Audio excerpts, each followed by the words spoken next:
Clip number 1171۔ اس clip میں آپ قرآن پاک کی سورہ احزاب کی آیت نمبر 45 سے 46 تک کی تلاوت، ترجمہ اور تفسیر قرآن صراط الجنان سماعت فرمائیں گے۔ بسم اللہ الرحمن الرحیم۔ ترجمہ: اللہ کے نام سے شروع جو نہایت مہربان رحمت والا ہے۔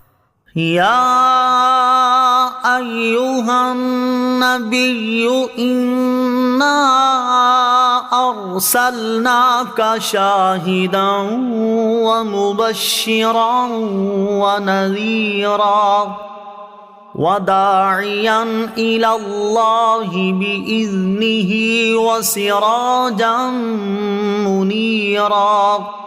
ترجمہ: اے نبی، بے شک ہم نے تمہیں گواہ اور خوشخبری دینے والا اور ڈر سنانے والا اور اللہ کی طرف اس کے حکم سے بلانے والا اور چمکا دینے والا آفتاب بنا کر بھیجا۔ یا ایہا النبی انا ارسلناک شاہدا، اے نبی بے شک ہم نے تمہیں گواہ بنا کر بھیجا۔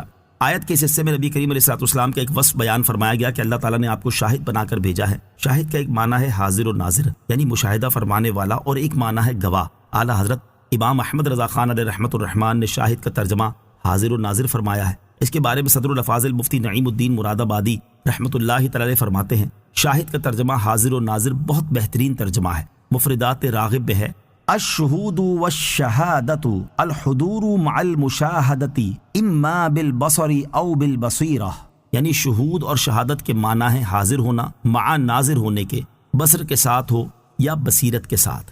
اگر اس کا معنی گواہ کیا جائے تو بھی مطلب وہی بنے گا جو اعلیٰ حضرت نے ترجمے میں لکھا، کیونکہ گواہ کو بھی اسی لیے شاہد کہتے ہیں کہ وہ مشاہدے کے ساتھ جو علم رکھتا ہے اس کو بیان کرتا ہے۔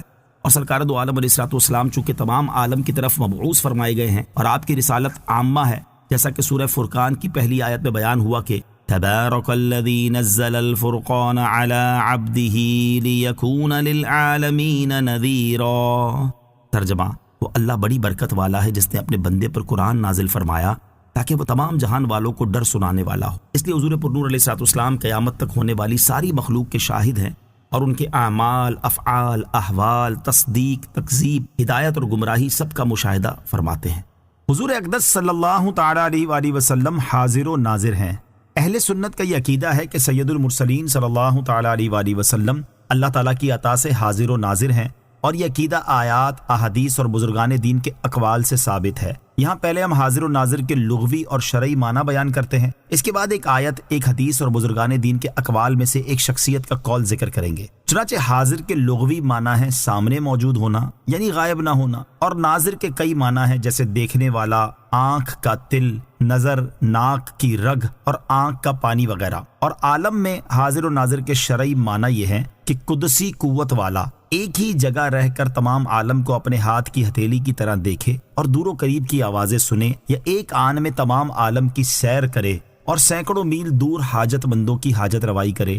یہ رفتار خواہ روحانی ہو یا جسم مثالی کے ساتھ ہو یا اسی جسم کے ساتھ ہو جو قبر میں مدفون ہے یا کسی جگہ موجود ہے۔ سورہ احزاب کی آیت نمبر 6 میں اللہ تعالیٰ ارشاد فرماتا ہے النبی اولی بالمؤمنین من انفسہم، یعنی نبی کریم علیہ الصلوۃ والسلام مسلمانوں کے ان کی جانوں سے زیادہ قریب ہیں، اور یہ بات ظاہر ہے کہ جو قریب ہوتا ہے وہ حاضر بھی ہوتا ہے اور ناظر بھی۔ حضرت عبداللہ ابن عمر رضی اللہ تعالیٰ عنہما سے روایت ہے، تاجدار رسالت صلی اللہ تعالیٰ علیہ وآلہ وسلم نے ارشاد فرمایا، اللہ تعالیٰ نے ساری دنیا میرے سامنے کر دی ہے، لہٰذا میں ساری دنیا کو اور جو کچھ دنیا میں قیامت تک ہونے والا ہے سب کا سب یوں دیکھ رہا ہوں جیسے اس ہاتھ کی ہتھیلی کو دیکھ رہا ہوں۔ شاہ عبدالحق محدث دہلوی رحمۃ اللہ تعالی فرماتے ہیں، اہل حق میں سے اس مسئلے میں کسی ایک کا بھی اختلاف نہیں ہے کہ رسول کریم صلی اللہ تعالیٰ علیہ وآلہ وسلم اپنی حقیقی زندگی مبارکہ کے ساتھ دائم اور باقی ہیں اور امت کے احوال پر حاضر و ناظر ہیں، اور حقیقت کے طلبگاروں کو اور ان حضرات کو جو آپ کی طرف متوجہ ہیں ان کو فیض بھی پہنچاتے ہیں اور ان کی تربیت بھی فرماتے ہیں، اور اس میں نہ تو مجاز کا شائبہ ہے نہ تعویل کا،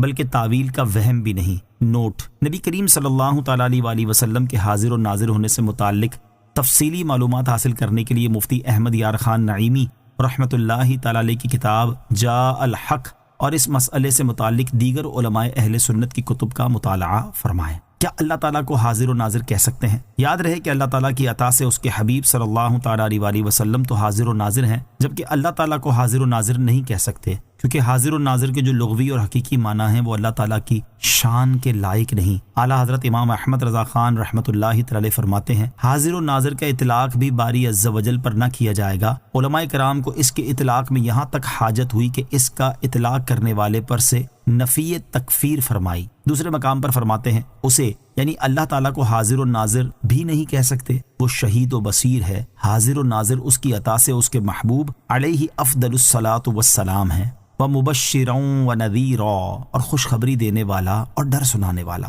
یہاں سید العالمین صلی اللہ تعالی علیہ وسلم کے دو اوصاف بیان کیے گئے کہ اللہ تعالیٰ نے اپنے حبیب صلی اللہ تعالی علیہ وآلہ وسلم کو ایمانداروں کو جنت کی خوشخبری دینے والا اور کافروں کو جہنم کے عذاب کا ڈر سنانے والا بنا کر بھیجا۔ وَدَاعِيًا إِلَى اللَّهِ بِإِذْنِهِ، اور اللہ کی طرف اس کے حکم سے بلانے والا۔ آیت کے اس حصے میں حضور اقدس صلی اللہ تعالی علیہ وسلم کے چوتھے وصف کا بیان ہے کہ اے حبیب صلی اللہ تعالی علیہ وآلہ وسلم، آپ کو خدا کے حکم سے لوگوں کو خدا کی طرف بلانے والا بنا کر بھیجا گیا ہے۔ وَسِرَاجًا مُنِيرًا، اور چمکا دینے والا آفتاب۔ یہاں سرکار دو عالم صلی اللہ تعالی علیہ وآلہ وسلم کا پانچواں وصف بیان فرمایا گیا کہ اللہ تعالیٰ نے آپ کو چمکا دینے والا آفتاب بنا کر بھیجا۔ اس کے بارے میں صدر الافاضل مفتی نعیم الدین مراد آبادی رحمۃ اللہ تعالی فرماتے ہیں سراج کا ترجمہ آفتاب قرآن کریم کے بالکل مطابق ہے کہ اس میں آفتاب کو سراج فرمایا گیا ہے، جیسا کہ سورہ نوح میں وجعل الشمس سراجا، اور آخر پارے کی پہلی صورت میں ہے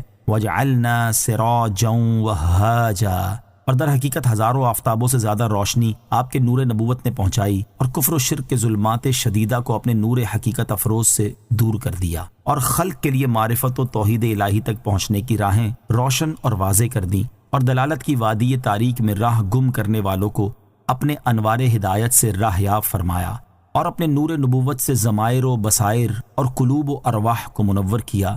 حقیقت میں آپ کا وجود مبارک ایسا آفتاب عالم تاب ہے جس نے ہزارہا آفتاب بنا دیے، اسی لیے اس کی صفت میں منیر ارشاد